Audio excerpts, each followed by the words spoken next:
Welcome back to ece 542. We're still in lecture 6.1. Lecture 6.1 was dealing with PID summary and proportional control. In this segment, segment C, we're going to be talking about the P part, the proportional part, or the proportional part of PID controllers. And what we're dealing now with the beginnings, and we'll go illustrate that with an example. Proportional control, now remember PID had three different components. It had a proportional component, an integral component, and a derivative component. We are working now with just setting the integral gain to 0, the derivative gain to 0. We only want to examine what happens in a particular system when we just have a gain controller or a proportional controller. The controller now has no dynamics, it just has a gain. You take the error signal and you scale it instantaneously with this gain to produce the input U that drives the plant. If we restrict our controller transfer function now, it is a transfer function, but it's just a scalar, k, we can create the closed loop transfer function between the reference input R and the output Y. That's now just the loop gain, the forward loop gain, kg over 1 plus kg when we have negative unity output feedback. And you can derive that formula if you've forgotten it, but now T sub c of z is just kg over 1 plus kg, and we want to now know how can we, or what happens when we manipulate k, how does that influence the closed loop dynamics, closed loop behavior. Steady state accuracy, does it stabilize the system, does it produce the right transient, and what's the error, steady state accuracy. How well does the output Y track the input R? We can determine the dynamics of our closed loop system. Those are governed by the poles of our desired closed loop transfer function, which is T sub c of z. That's this. And the poles of T sub c of z are influenced by the denominator, which is determined by or given by 1 plus k g of z. G of z in general is a ratio of polynomials in z. We now have a ratio of ratios. Once you obtain a common denominator among the numerator and the denominator, then you can see that the numerator of 1 plus kg of z is going to produce the poles of T sub c of z. But in general, we just say the dynamics of this closed loop system are governed by the denominator expression, which in T sub c of z for proportional control is given by 1 plus k g of z. And that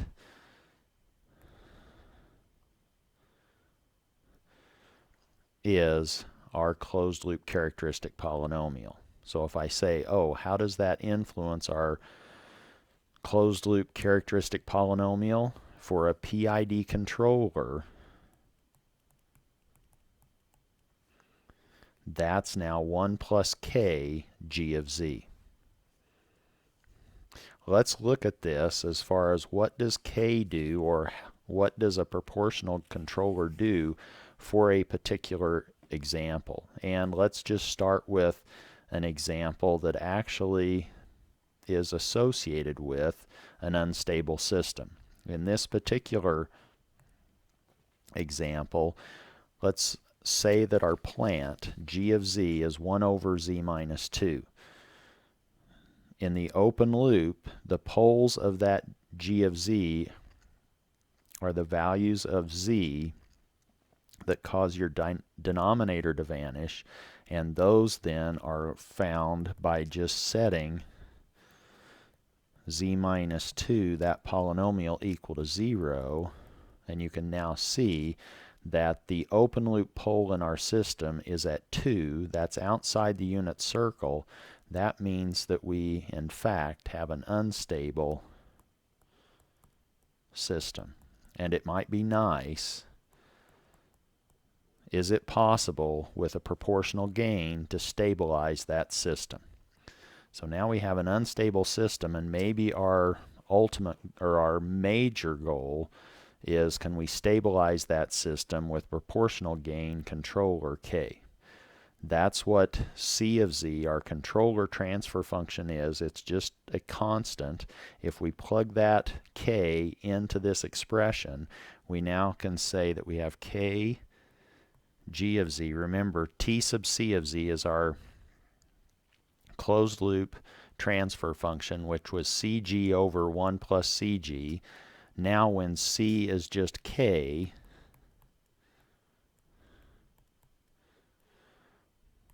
we end up with kg over 1 plus kg. If we replace g with its specific structure, then we see that upstairs we have k over z minus 2, and downstairs we have 1 plus k z minus 2. And if we put the denominator over the same denominator as is in the numerator is still k z minus 2, but now 1 can be written as z minus 2 over z minus 2, and we now have plus k. The denominator in the numerator and in the denominator cancel, and we're left then with our closed loop transfer function with proportional control for this system, which the system was now an unstable system equal to 1 over z minus 2. This is now our closed loop transfer function with proportional control. What are the closed loop dynamics?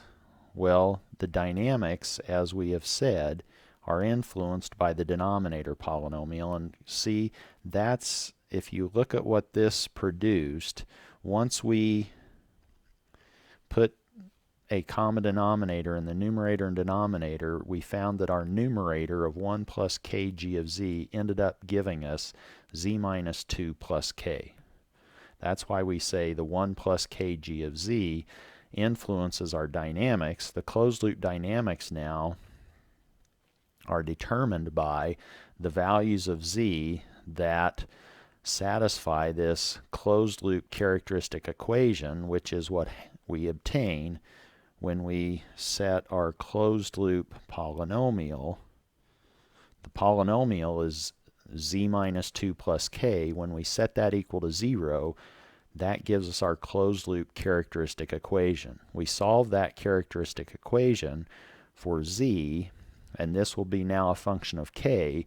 That now determines our closed loop pole locations. And hopefully you can see then that if this is our controller, c of z is equal to k, we can now adjust k. That's adjustable. That's our controller. We can adjust that k to locate the closed loop pole at an acceptable location. So here is our characteristic equation, z minus 2 plus k equal to 0. We can solve that for z. And now we can map for different values of k. We can actually map the location of that pole for different values of this controller gain k. For example, if we didn't have a gain in our controller, if that would just mean we have an open loop system, k is equal to 0, that means that our pole in the complex z-plane, which is indicated by this x, is now right there at z equal to 2. So this is our open loop pole location, and that's determined when the controller gain is set equal to 0. what's going to happen for different values of k. If we now pick, let's say we picked k equal to, let's not get too big, let's say k is equal to 1/2. Then z is equal to 2 minus 1/2, or z, the pole now has moved to 3/2. That's now where the pole is. That's now a closed loop pole when k is equal to 1/2. So we've now moved from 2 to 1.5, and that looks like we're moving in the right direction. We would really like, in order to stabilize this system, we would like our closed loop pole to move inside the unit circle. K equal 1/2 looks like we're going in the right direction. What would happen if we set k equal to 1? With k equal to 1, z is now 2 minus k, but k is 1. So now we are at 1. We're right on the stability boundary. We've now gone right to the edge of stability by increasing this k. So you can think of this proportional controller as an adjustable knob, and now we've moved it from 0, where the system was unstable at z equal to 2, up to 1/2. That's still unstable, but it's not as unstable. Now we're at 3/2. We crank the gain up to a value of 1, and now we've reached the edge of stability. If we increase k a little bit more, suppose now we let k equal to 3/2.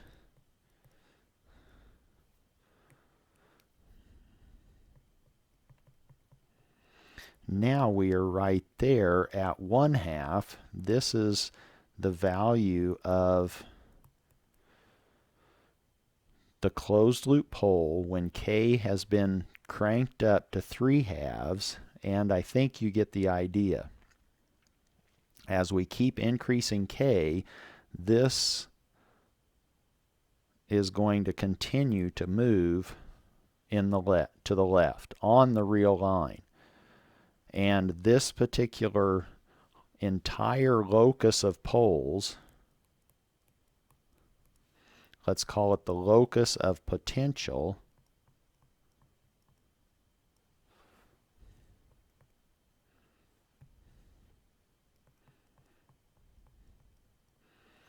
that locus is given to us when we just let k be greater than or equal to 0. And in fact, that locus of potential closed loop poles, the locus of closed loop poles is in fact the root locus. And that's what we're learning how to sketch. And now you've seen it for one particular system. We see that for an unstable system, 1 over z minus 2, we can now sketch all potential closed loop poles when we try to close the loop with a proportional controller.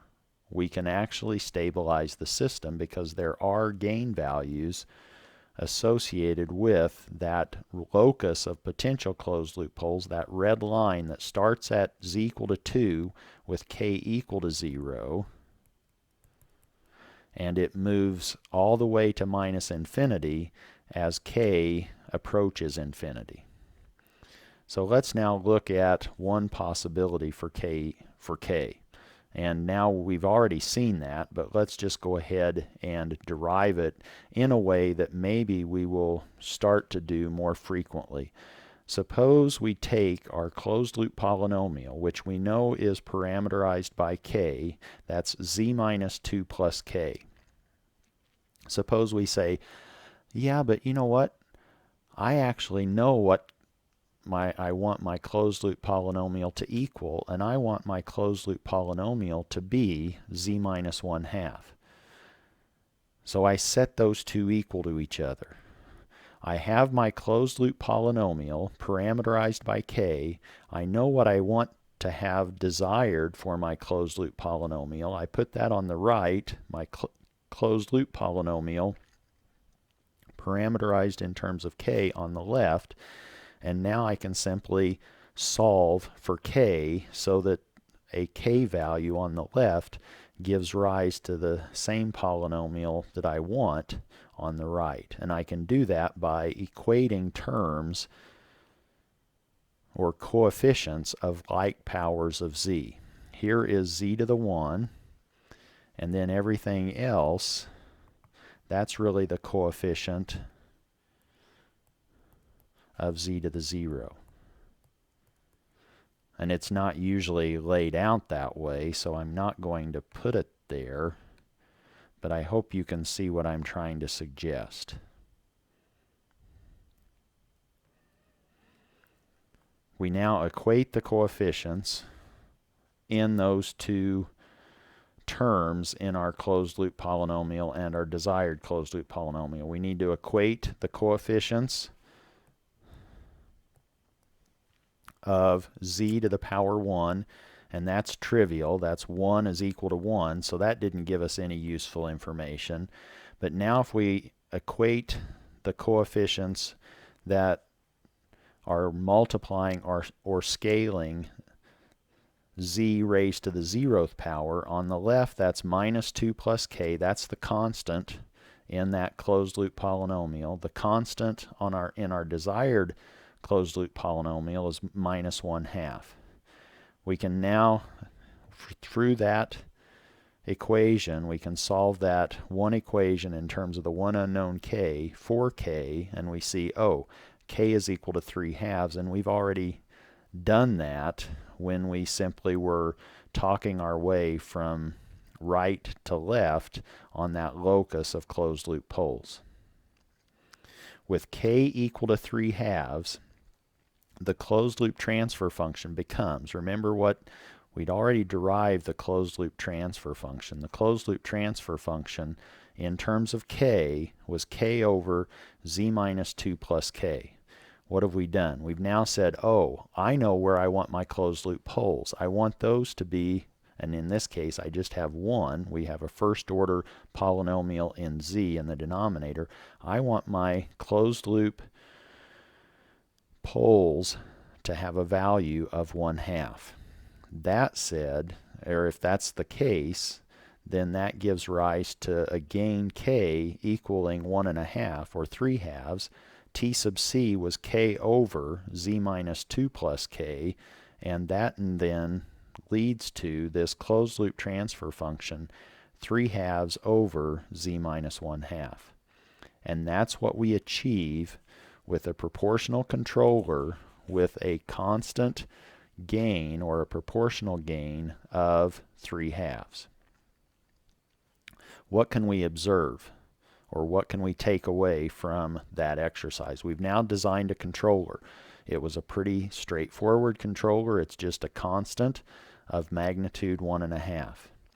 C of z, there's no poles and zeros in that, so we're not trying to cancel any unstable poles or zeros in the original plant. That's a good thing. We don't want to do that. We didn't have a zero factor here that was z minus 2 that would have canceled the z minus 2 factor in our original plant. We just had a gain. That's not canceling any unstable poles or unstable zeros in our closed loop to obtain our closed loop system of 1.5 over z minus 1/2. The closed loop system is stable with a single pole at z equal to 1/2.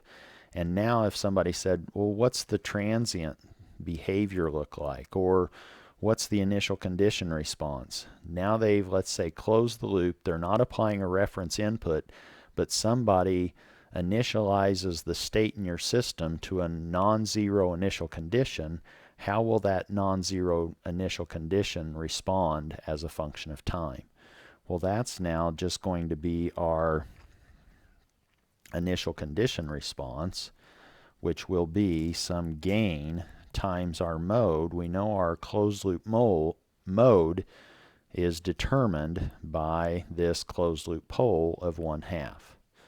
This is now our initial condition response, And maybe, maybe not, but maybe that is acceptable. Now we have a decay of 1/2 at each time step. And that might be acceptable. We've now stabilized our system. The original system had a pole at 2. It was not stable.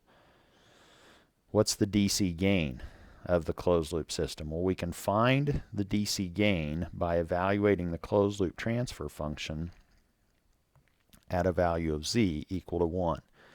Well, our closed loop transfer function was 3/2 over z minus 1/2, and we're evaluating that at z equal to 1. We now have 1 minus 1/2, that's 1/2. We have common 2's in each of the denominators, or our closed loop DC gain is now equal to 3. What does that mean? Or what does that tell us? Well, now let's look at the steady state error.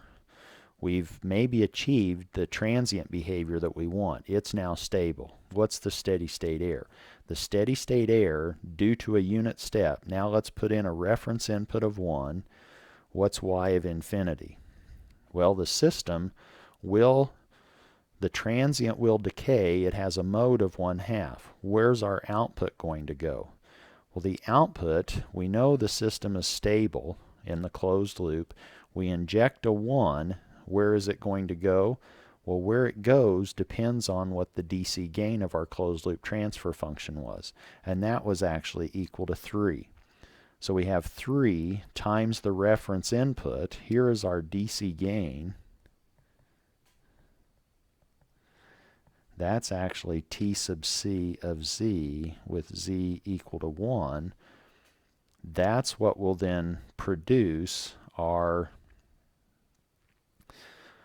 steady state output of 3.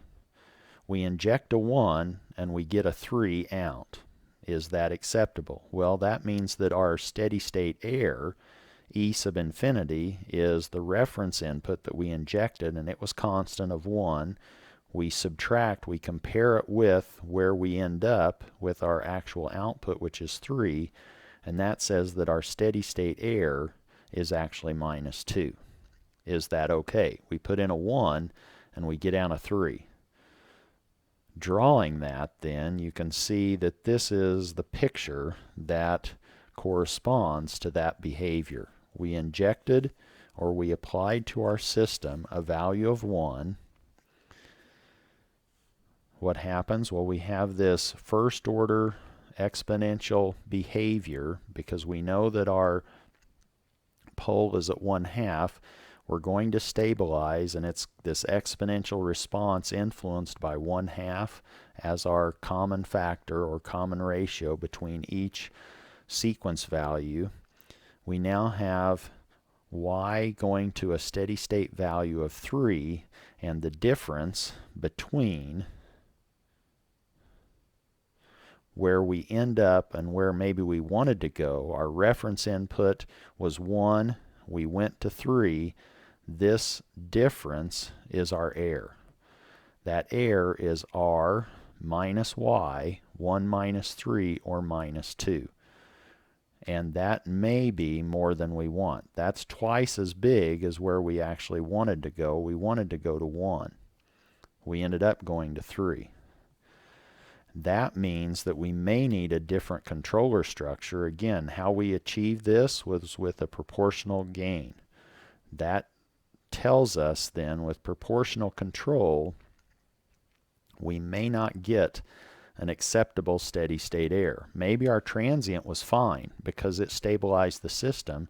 Our transient response was determined by this exponential behavior of 1/2. The transient response may have been acceptable. Was the steady state error acceptable? Maybe not. That's a trade-off. We have to maybe adjust that. So let's now examine adjusting the gain a little bit more. We just said, oh, let's let our closed loop pole be 1/2, and as an afterthought we decided to check our steady state accuracy. Now we know the consequence of that particular choice of a transient behavior, or of a closed loop pole at 1/2, that led to a steady state error having a magnitude of 2. What if we increase k to yield a deadbeat response? And what does deadbeat mean? That means that our pole is actually at 0, or z minus 0 is our desired closed loop polynomial, or we now have a closed loop pole at the origin. Here is our closed loop polynomial as a function of k. Here is our desired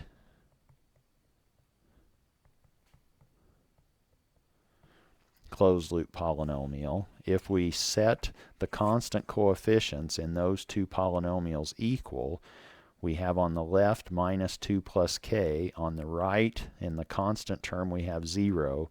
If we now increase the gain k to 2, we would achieve, with this same structure of a controller, it's still a proportional controller, but now we've increased the gain to 2. Before it was at 1.5. Now we can say, oh, t sub c of z still has exactly the same structure, k over z minus 2 plus k. We now have a different k, that's 2, and then in the denominator we have z minus 2 plus 2, or we have 2 over z, and that's what we expected. We expected the closed loop transfer function to have denominator roots at the origin, and in fact, when we set the denominator polynomial equal to 0, we find the values of z that cause that to happen, and those are when z is equal to 0. What's the DC gain here? Since that was one of our concerns. Now the DC gain is t sub c of z when z is equal to 1. Our DC gain is now 2. Before, with k equal to 3/2, our DC gain was 3, and we had an error of 2.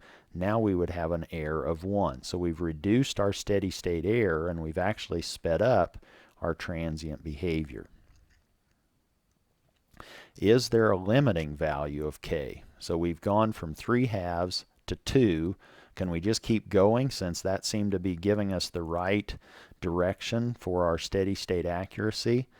What's the lower limit in the z-plane for an acceptable value of gain k? Is there a lower limit? Here are all the possible pole locations on this root locus sketch. They start at the open loop poles at 2, and they progress all the way from there to minus infinity. Where would a lower limit in the z-plane be for stability? Is there a limiting value of k for stability? Yes, we know that that is going to happen right there. Maybe I should put that in a different color. At z equal to 1,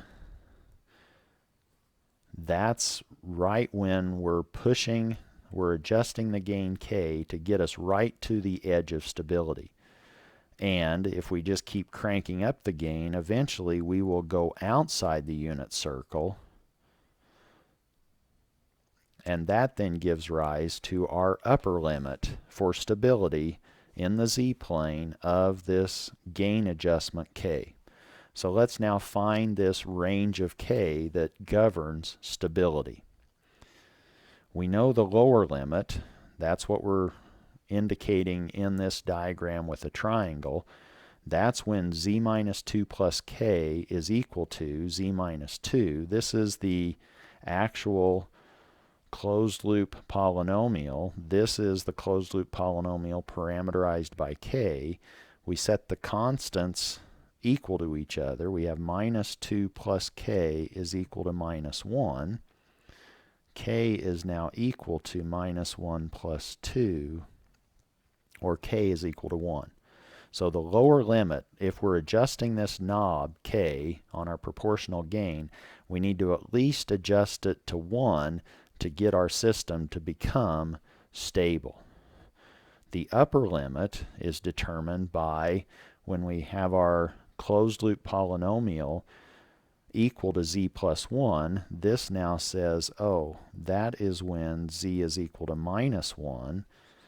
What gain k gets us to that spot? Well, now again, if we equate the constant terms in those two polynomials, this is our closed loop polynomial parameterized by k, and we set that equal to 1. Now we see that k is equal to 1 plus 2, or 3. That's the upper limit. We now have this knob, this proportional gain knob. We need to crank it up to 1, and we don't want to crank it any more than 3 in order to preserve stability. Or we can now say that to keep this system stable, which was open loop unstable, we had one pole and it started at 2. To stabilize that, we need to keep k, the proportional gain, if that's our controller structure, we need that to live between 1 and 3 for this system to be stable. For stability, we need k to be between 1 and 3. And that's really what we are wanting to look at relative to this root locus concept. A standard root locus is given by the roots of 1 plus k g bar. That's not necessarily always the plant. That could be combinations of plant with controller poles and zeros, and we'll see why that's the case later. But now you should feel comfortable with that being the structure of your closed loop polynomial. We set that equal to 0. That's our closed loop characteristic equation. And we want to know, how do the poles move around in the complex z-plane as k is increased from 0 to infinity? For this first example, we saw that locus was pretty trivial. It just started at 2 when k was equal to 0 and moved all the way to minus infinity as we increased k from 0 to infinity. We might now expect to see maybe more interesting patterns for where are the closed loop poles. Now if we happen to have a open loop pole there and maybe another open loop pole there, what's the root locus going to look like? Well, we will learn that it's not always just on the real axis. This one may start to the left, this one may start to the right. We have two closed loop poles since we started with two open loop poles. They will meet, but they can't stay together. They will actually meet and go off in vertical directions, up and down. And if our unit circle was somewhere, now you can see that's a poor unit circle, but let's say that our unit circle, oh, that's an even worse unit circle. Use your imagination. Maybe this was our unit circle. You can see that we may start stable because both poles are inside the unit circle, but now if we cranked up the gain enough, this locus of closed loop poles, which is indicated by the red branches, we have two branches because we started with two poles, we will actually go unstable if we crank up the gain to be beyond those two locations that are conjugates on the unit circle. That's where we're headed, but let's now look at another example of that, which we will sketch in the last piece of lecture 6.1.